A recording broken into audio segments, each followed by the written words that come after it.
दोस्तों स्वागत है आप सभी का आपका अपना YouTube चैनल GTM क्लासेस में। दोस्तों आज की इस वीडियो में मैं आपको संस्कृत का VVI ऑब्जेक्टिव क्वेश्चन बताऊंगा दोस्तों, जो आज का दोस्तों आपका पेपर होने वाला है 21 फरवरी को दोस्तों संस्कृत का, उसमें जाकर लड़ेगा। ठीक है ना दोस्तों, आप सभी विद्यार्थी इस वीडियो में शुरू से लेकर अंत तक बने रहिएगा। इस वीडियो के माध्यम से दोस्तों जो आज का पेपर होने वाला है दोस्तों संस्कृत का, उसमें दोस्तों बहुत सारे क्वेश्चन सेम टू सेम देखने को मिलेगा बाबू। ये मेरा 100% दोस्तों गारंटी है। सारा प्रश्न वेरी वेरी इंपॉर्टेंट है आपका दोस्तों आज का संस्कृत का एग्जाम के लिए। ठीक है, इसलिए आप सभी विद्यार्थी इस वीडियो में शुरू से लेकर अंत तक बने रहें और सारे प्रश्न को बारीकी से देखें। ठीक ना, देखिए पहला प्रश्न आपके सामने यहाँ पर कहता है कि किस देश में देवता बार बार जन्म लेना चाहते हैं। आपको बताना कि किस देश में देवता दोस्तों बार बार जन्म लेना चाहते हैं, तो भारत में दोस्तों लेना चाहते हैं। आपको इसको ध्यान में रखना है, ऑप्शन डी जो होगा बिल्कुल ही सही उत्तर हो जाएगा। ठीक है ना, चलिए आगे बढ़ जाते हैं हम बाबू। देखिए दूसरा नंबर प्रश्न में यहाँ पर कह रहा है कि शत्रु राज्य क्या बढ़ा रहे हैं। आपको बताना है कि शत्रु राज्य क्या बढ़ा रहे हैं, तो अशांति और कलह बढ़ा रहे हैं। ऑप्शन नंबर सी जो होगा दोस्तों बिल्कुल यहाँ पे सही उत्तर हो जाएगा। ठीक ना, चलिए आगे बढ़ जाते हैं हम। देखिए अगला प्रश्न जो है यहाँ पे तीसरा नंबर प्रश्न कहता है कि संस्कार को कितने भागों में बांटा गया है। काफ़ी महत्वपूर्ण प्रश्न है दोस्तों ये तीसरा नंबर आपके बोर्ड एग्जाम के लिए। संस्कार को दोस्तों कितने भागों में बांटा गया है, तो 5 भागों में दोस्तों बांटा गया है संस्कार को। आप याद रखिएगा, अति महत्वपूर्ण प्रश्न है। ऑप्शन बी बिल्कुल सही उत्तर हो गया। चलिए अगला प्रश्न अब देखते हैं हम यहाँ पे चौथा नंबर कहता है उपनिषद के कितने प्रकार होते हैं। काफ़ी महत्वपूर्ण प्रश्न है। चौथा नंबर भी दोस्तों कहता है उपनिषद के कितने प्रकार होते हैं दोस्तों, तो 108 प्रकार होते हैं बाबू, याद रखिएगा। ठीक ना, ऑप्शन डी जो होगा यहाँ पर चौथा नंबर प्रश्न का बिल्कुल ही सही उत्तर हो जाएगा। ठीक ना, चलिए आगे बढ़ते हैं हम। देखिए 5वां नंबर प्रश्न कहता है कि एशिया का सबसे बड़ा पुल किस नदी पर है। दोस्तों काफ़ी महत्वपूर्ण प्रश्न है 5वां नंबर आपके बोर्ड एग्जाम के लिए। आपको बताना कि एशिया का दोस्तों सबसे बड़ा पुल किस नदी पर है, तो गंगा नदी पर है बाबू। ठीक है, याद रखना, ऑप्शन बी जो होगा बिल्कुल ही सही उत्तर हो गया। चलिए आगे बढ़ते हैं, हम देखते हैं अगला प्रश्न यहाँ पे छठा नंबर प्रश्न कहता है कि नदियाँ नाम और रूप को छोड़कर किस में मिल जाती है। दोस्तों काफ़ी महत्वपूर्ण प्रश्न है छठा नंबर आपके बोर्ड एग्जाम के लिए। आपको बताना कि नदियाँ नाम और रूप को छोड़कर दोस्तों किस में मिल जाती है, तो समुद्र में मिल जाती है। ठीक ना, ऑप्शन नंबर यहाँ पर ए जो होगा बिल्कुल सही उत्तर हो जाएगा। आप इसको अच्छे तरीके से याद रखिएगा। ठीक है, चलिए अगला प्रश्न हम देखते हैं। अगला जो है दोस्तों 7 नंबर प्रश्न कहता है कि बूढ़े बाघ के हाथ में क्या था। बूढ़े बाघ के दोस्तों हाथ में क्या था, सोने का कंगन था। ठीक ना, याद रखिएगा, ऑप्शन ए बिल्कुल सही उत्तर हो जाएगा। चलिए अगला प्रश्न अब देख लेते हैं बाबू। अगला प्रश्न यहाँ पे देखिए 8वां नंबर प्रश्न कहता है कि बृहस्पति नामक मंत्री कहाँ रहते थे। ये भी प्रश्न काफ़ी महत्वपूर्ण है। बृहस्पति नामक मंत्री जो थे दोस्तों कहाँ रहते थे, तो मिथिला में रहते थे। कहाँ रहते थे बाबू, मिथिला में रहते थे। ऑप्शन डी आपका बिल्कुल ही सही उत्तर हो जाएगा। चलिए अगला प्रश्न अब देखते हैं 9 नंबर कहता है मंगलम पाठ में कितने मंत्र हैं। ये भी प्रश्न दोस्तों काफ़ी महत्वपूर्ण है 9 नंबर आपके बोर्ड एग्जाम के लिए। मंगलम पाठ में कितने मंत्र हैं दोस्तों, तो 5 मंत्र हैं। आपको इसको अच्छी तरीके से याद रखना है। ऑप्शन नंबर दोस्तों यहाँ पर जो बी होगा बिल्कुल ही सही उत्तर हो जाएगा। ठीक ना, चलिए अगला प्रश्न अब देखते हैं। अगला जो है दोस्तों यहाँ पर हमारा 10वां नंबर प्रश्न है कहता है सुख का वहन करने वाला कौन है। दोस्तों काफ़ी महत्वपूर्ण प्रश्न है 10वां नंबर आपके बोर्ड एग्जाम के लिए। सुख का वहन करने वाला कौन है, तो अहिंसा है दोस्तों। ठीक है, आपको इसको अच्छी तरीके से ध्यान में रखना है। ऑप्शन बी बिल्कुल सही उत्तर हो जाएगा। सुख का वहन करने वाला कौन है, तो अहिंसा है। ऑप्शन बी दोस्तों बिल्कुल सही है। चलिए आगे बढ़ते हैं। 11 नंबर प्रश्न यहाँ पर देखिएगा दोस्तों, काफ़ी महत्वपूर्ण प्रश्न है 11 नंबर आपके बोर्ड एग्जाम के लिए। आपको बताना है कि सिखों के 10वें गुरु गोविंद सिंह का जन्म किस स्थान पर हुआ था, तो पटना में हुआ था बाबू। ठीक है, आप इसको याद रखिएगा। और सिखों के दोस्तों 10वें गुरु कौन है, तो गुरु गोविंद सिंह है। ये भी साथ में याद रखिएगा। तो सिखों के दोस्तों 10वें गुरु गोविंद सिंह का जो जन्म हुआ था वो किस स्थान पर हुआ था, तो पटना में हुआ था। ऑप्शन ए बिल्कुल सही उत्तर हो जाएगा। ठीक ना, चलिए आगे बढ़ते हैं। देखिए यहाँ पर 12 नंबर प्रश्न कहता है कि देवलोक का मार्ग किससे खुलता है। ये भी प्रश्न दोस्तों 12 नंबर काफ़ी महत्वपूर्ण है आपके बोर्ड एग्जाम के लिए। देवलोक का दोस्तों मार्ग किससे खुलता है, तो सत्य से खुलता है बाबू। आप इसको अच्छे तरीके से याद रखिएगा। ऑप्शन ए जो होगा हमारा यहाँ पर बिल्कुल ही सही उत्तर हो जाएगा। ठीक ना, चलिए अगला प्रश्न अब देखते हैं। 13 नंबर देखिएगा दोस्तों, कहता है पटना के किस दिशा में गंगा बहती है। ये प्रश्न बहुत बार दोस्तों आपके बोर्ड एग्जाम में पूछे गए हैं कि पटना के किस दिशा में गंगा बहती है, तो उत्तर दिशा में दोस्तों बहती है। आप इसको ध्यान में रखिएगा। ऑप्शन नंबर यहाँ पे सी जो होगा बिल्कुल ही सही उत्तर हो जाएगा।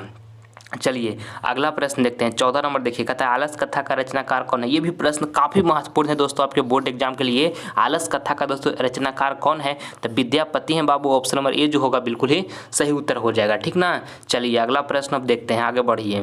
15 नंबर प्रश्न यहाँ पर देखिए, कहता है कैमोदी महोत्सव कहाँ मनाया जाता था, तो पाटलिपुत्र में मनाया जाता था बाबू, याद रखिएगा। ऑप्शन नंबर सी जो होगा बिल्कुल सही उत्तर हो जाएगा, ठीक ना। चलिए आगे बढ़ते हैं। देखिए यहाँ पर कहता है 16 नंबर प्रश्न कि हमारी भारतीय धारा कैसी है। हमारी भारतीय धारा दोस्तों कैसी है, तो विशाल है बाबू, ठीक है, याद रखिएगा। ऑप्शन डी जो होगा ना बिल्कुल यहाँ पे सही उत्तर हो जाएगा, ठीक है।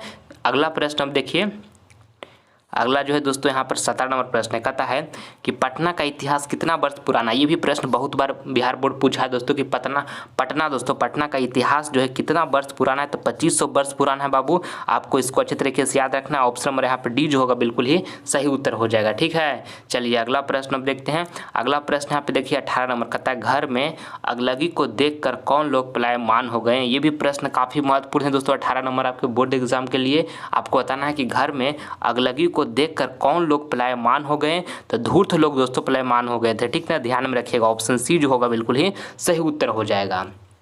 अगला प्रश्न अब देखिए 19 नंबर देखिए दोस्तों, कहता है कि चारों आलसियों को बाहर कैसे निकाला गया। ये भी प्रश्न अति महत्वपूर्ण है दोस्तों आपके बोर्ड एग्जाम के लिए।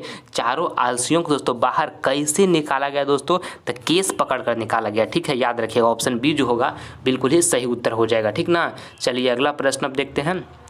अगला जो है दोस्तों यहाँ पर 20 नंबर कहता है जन्म पूर्व कितने संस्कार हैं। ये भी प्रश्न दोस्तों 20 नंबर प्रश्न आपके बोर्ड एग्जाम के लिए काफ़ी ही महत्वपूर्ण है। जन्म पूर्व कितने संस्कार हैं दोस्तों, तो 3 है, ठीक ना, याद रखिएगा। ऑप्शन नंबर यहाँ पे सी जो होगा बाबू बिल्कुल ही सही उत्तर हो जाएगा, ठीक ना।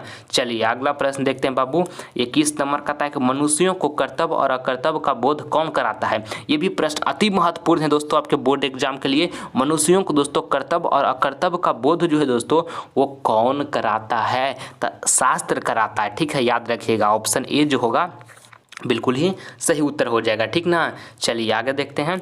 अगला प्रश्न यहाँ पे देखिए 22 नंबर प्रश्न कहता है कि महाभारत का युद्ध कितने दिन तक चला। दोस्तों महाभारत जो है दोस्तों, महाभारत का युद्ध जो था ना वो कितने दिन तक चला दोस्तों, तो 18 दिन तक चला, याद रखिएगा। ऑप्शन नंबर डी जो होगा दोस्तों 22 नंबर प्रश्न का बिल्कुल सही उत्तर हो जाएगा, ठीक है ना। आइए आगे बढ़ते हैं। अगला जो है 23 नंबर है, कहता है वास्तविक आलसियों की संख्या कितनी थी। ये भी प्रश्न काफ़ी महत्वपूर्ण है दोस्तों। 23 नंबर आपके बोर्ड एग्जाम के लिए आपको बताना है कि वास्तविक आलसियों की दोस्तों संख्या कितनी थी, तो 4 गो थी बाबू, ठीक है, 4 गो वास्तविक आलसी था। ऑप्शन नंबर यहाँ पर सी जो होगा बाबू बिल्कुल ही सही उत्तर हो जाएगा, ठीक ना। चलिए अगला प्रश्न हम देखते हैं। अगला जो है दोस्तों आपका यहाँ पर 24 नंबर प्रश्न है, कहता है कि किसके काल में पाटलिपुत्र की रक्षा व्यवस्था उत्कृष्ट थी। दोस्तों ये भी प्रश्न जो है 24 नंबर प्रश्न आपके बोर्ड एग्जाम के लिए काफ़ी ही महत्वपूर्ण है।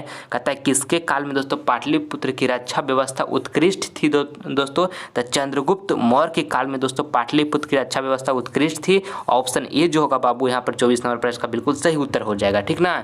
चलिए अगला प्रश्न अब देखते हैं।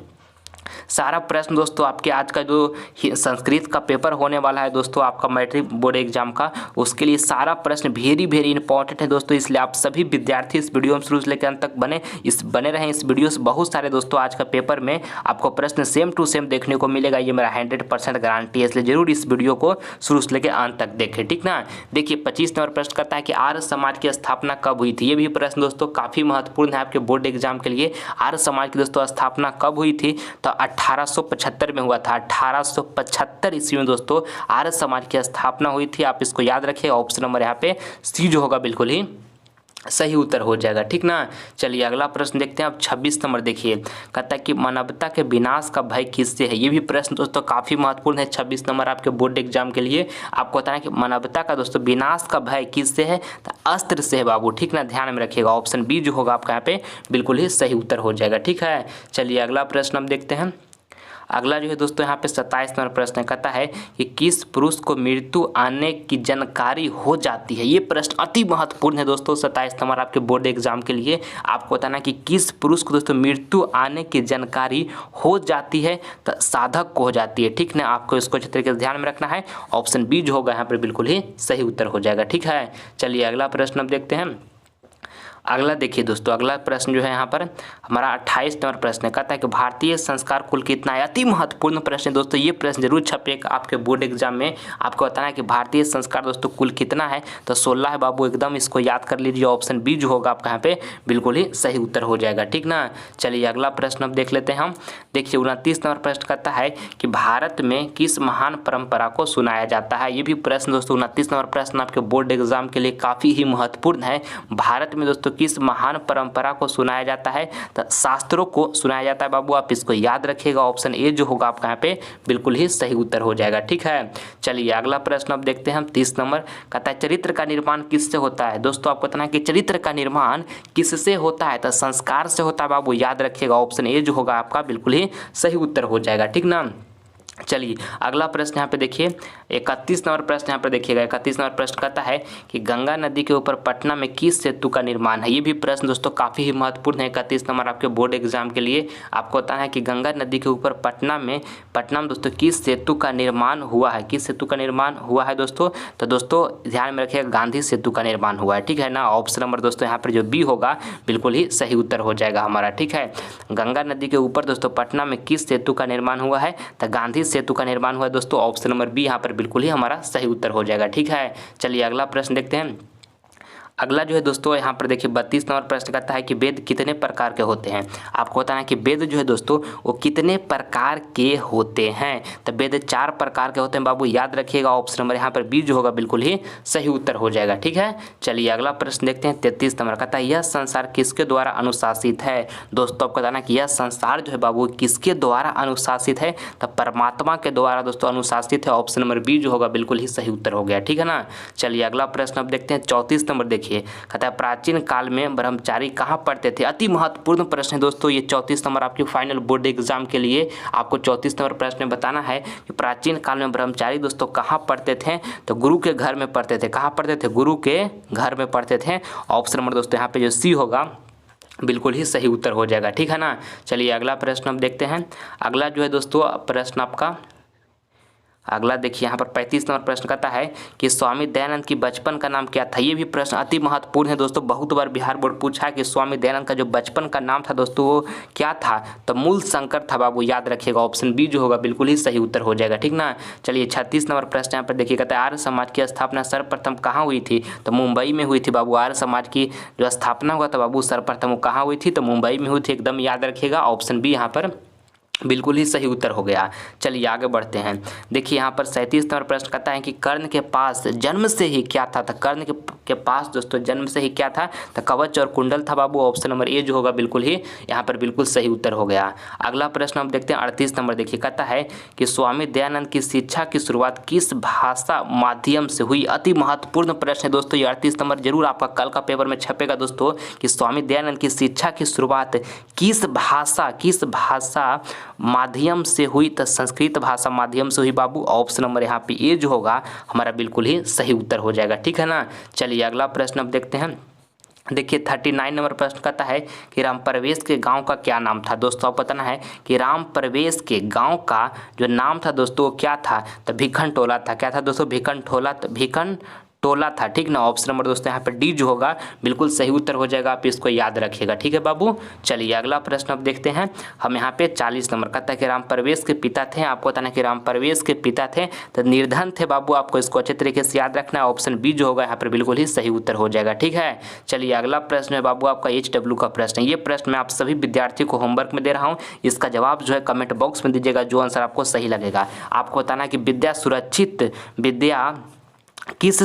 किससे दोस्तों सुरक्षित होती है, सत्य से या तपस्या से या तो योग से या सदाचरण से। तो जो ऑप्शन सही लगेगा बाबू उसका जवाब कमेंट बॉक्स में दीजिएगा, आप सभी विद्यार्थी का हम रिप्लाई देंगे, ठीक है ना। और वीडियो पसंद आया बाबू तो इस वीडियो को दिल से लाइक कीजिए और ज़्यादा से ज़्यादा इस वीडियो को अपने फ्रेंड के पास भी शेयर कीजिए दोस्तों। और चैनल पर नए हैं तो सब्सक्राइब कर लीजिए ताकि आने वाला वीडियो की नोटिफिकेशन आपको मिलता रहे, ठीक है ना। और दोस्तों देखिए आपका संस्कृत का पेपर समाप्त होगा, इसके बाद दोस्तों बहुत सारे विद्यार्थी का एग्जाम खत्म हो जाएगा, तो रिजल्ट आने तक दोस्तों जो समय समय बचा हुआ रहेगा उसमें क्या काम करना है दोस्तों, उन सभी के बारे में इस वीडियो के माध्यम से, इस चैनल के माध्यम से आपको हम बताएंगे। इसलिए चैनल को सब्सक्राइब करके रखिएगा दोस्तों। उस समय में अपने आप को इम्प्रूवमेंट करना है ताकि आगे ज़िंदगी में दोस्तों हम बेहतर मुकाम पर पहुँच सके, ठीक है। और आप सभी विद्यार्थी दोस्तों में अपने आप में विश्वास रखिए बाबू, 2023 बोर्ड एग्जाम में आपका बहुत अच्छा रिजल्ट आएगा, कॉन्फिडेंस रखिए दोस्तों। और ये जो आपका संस्कृत का एग्जाम है इसको अच्छे तरीके से दीजिए, सारा क्वेश्चन को दोस्तों अच्छे तरीके से बनाने का प्रयास कीजिएगा, सब्जेक्टिव को दोस्तों अच्छे तरीके से शुद्ध लिखने का, क्वेश्चन अच्छे तरीके से पढ़कर आंसर को टिक करने का कोशिश कीजिएगा